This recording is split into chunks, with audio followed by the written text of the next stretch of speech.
The computer, a design originating from 1833, in which punched cards would be inputted and outputted, and punched holes, or lack thereof, were the makeup of mathematical data.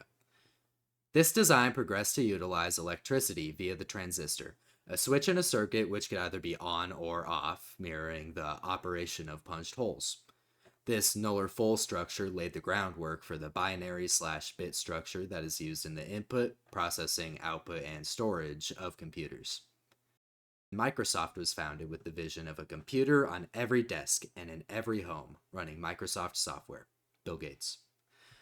While it is arguable the degree to which this idealistic dream has come true, it's not a stretch to claim that the Microsoft operating system Windows is the largest in the market. While Microsoft's success brought about ease in general computer operations and productivity, this position and that of their largest desktop OS opponent, Apple, may prove to be to the detriment of the industry. It has become clear that the major players in the technology industry understand their impact on the market. A recent major instance of these giants throwing their weight around has made one thing very clear.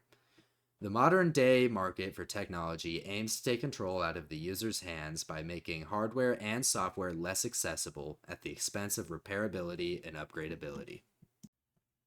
Apple, being the leading manufacturer of hardware for the mobile device market, and a consistently large player in the personal computer market, has had a large impact in the practices of device manufacturing.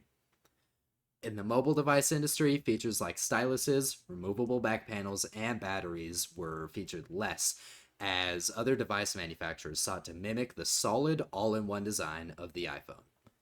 While not industry leaders in the laptop/desktop market, their 2025 M5 MacBook Pro only scored 4 out of 10 by the repair team at iFixit, a company knowledgeable in replacing and repairing computer parts, due to Apple's use of rivets and non-standard screws. While the personal computer portion of the industry is made up of many manufacturers, the vast majority of these devices are manufactured to use Microsoft's Windows operating system. Fully aware of this fact, Microsoft released Windows 11 with the Trusted Platform Module TPM 2.0 specification. A specification the Trusted Computing Group behind TPM states to enhance support for additional cryptographic algorithms, enhancements to the availability of the TPM2 applications, enhanced authorization mechanisms, simplified TPM management, and additional capabilities to enhance the security of platform services. This was a massively controversial decision, as according to Canalys, a global technology market tracking firm, an estimated 240 million devices capable of running Windows 10 did not meet the hardware requirements to run Windows 11. The largest concern was the sheer amount of economic and technological waste an inability to perform a software update would cause. This move was clearly an oligopolistic attempt at a market shift to push new hardware from computer manufacturers, including Microsoft itself.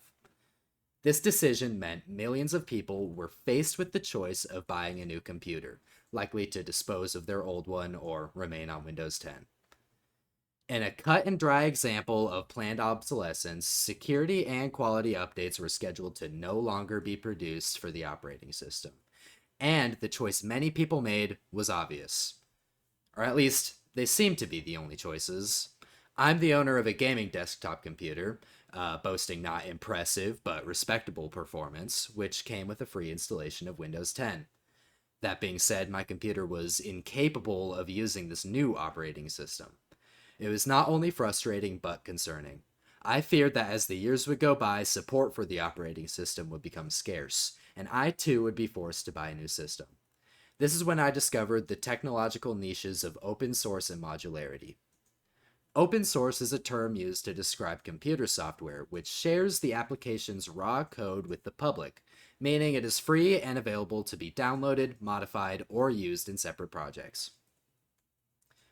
Consumers in the tech industry have started to show favor to this form of software mainly due to its free nature, as unease has begun to form around proprietary softwares, ones owned by a singular entity. Softwares like the suites of Adobe and Microsoft, and even the so called walled garden of Apple, have been particularly scrutinized. Mainly because people don't have the option to use anything else. The softwares are simply too polished to justify switching to an alternative, which just gives the power to decide the policies and prices however the companies see fit. In fact, according to the U.S. Department of Public Affairs, Adobe settled to pay $150 million in March of 2026 in a lawsuit filed by the Northern District of California due to their hidden disclosures of policies that would make it very difficult to cancel a subscription. This unease around proprietary software has begun to lead to significant changes in the operating system market. In 2026, the operating system data collected by StatCounter indicates that the market demand is shifting towards open source products and services, ones which give control of each element of a computer back to the user. Linux is a free operating system in which a user has the choice to use the software of their computer in any way they see fit. This operating system, while not holding market share per se, due to the free nature of the service, is growing in popularity. The data from StatCounter reports that from June of 2025 to June of 2026, the proportion of computer users on the operating system increased by over 1%, while Windows decreased by nearly 5% from users switching to Apple devices and Linux operating systems. So too has been increased demand for simple to repair and upgrade laptops. Framework, a company founded on modular customization and upgradability, produces laptops with numerous customizable and replaceable components.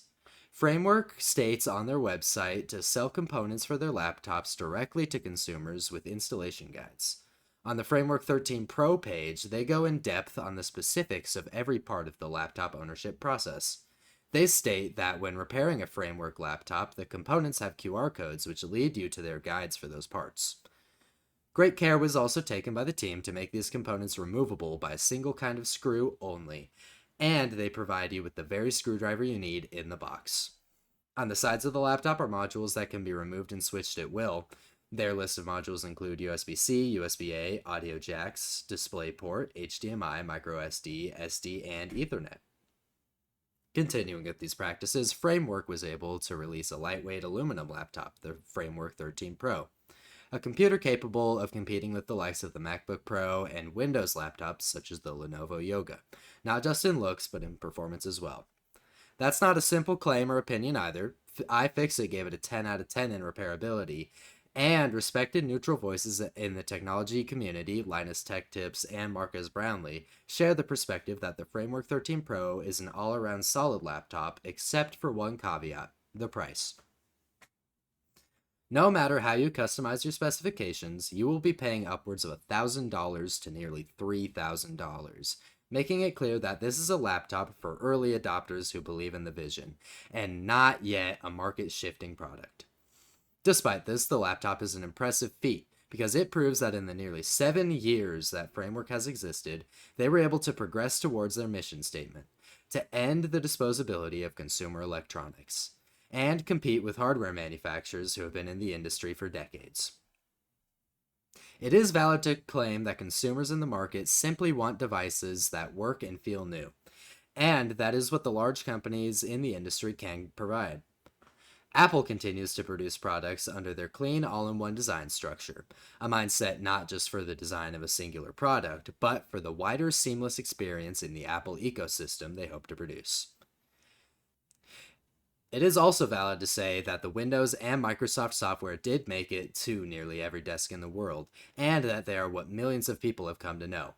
To those points, however, would it not be better if software and hardware manufacturers made their products more accessible to everyone? Would it not be better if companies had to be responsible for the environmental and social impacts of their e-waste? And would it not be better if people knew that there were alternatives with their wallet, their computer, and them in mind?